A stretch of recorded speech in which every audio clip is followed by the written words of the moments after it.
இன்னைக்கு உலகத்துல எத்தனை தியேட்டர்ஸ் இருக்கோ அத்தனை தியேட்டரையும் மிஞ்சுற அளவுக்கு எத்தனை ஸ்கிரீன்ஸ் இருக்கோ அத்தனை ஸ்கிரீன்ஸ்லயும் ரிலீஸ் ஆயிருக்கு Avatar fire and ash.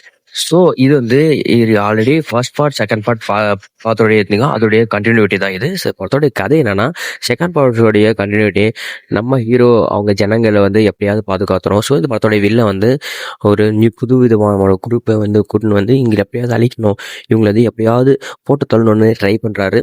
So அந்த நார்மல் பேட்டர்ன் தான். ஆனா இந்த படத்தை யார் இயக்குனர் எல்லா உலகத்துக்கே தெரியும், ஜேம்ஸ் கேமரான். ஸோ அவருடைய படைப்புன்றது யாருமே நம்ப முடியாத அளவுக்கு இருக்கும் படைப்பு. அந்த அளவுக்கு விஷுவலா ட்ரீட் வச்சிருப்பாரு.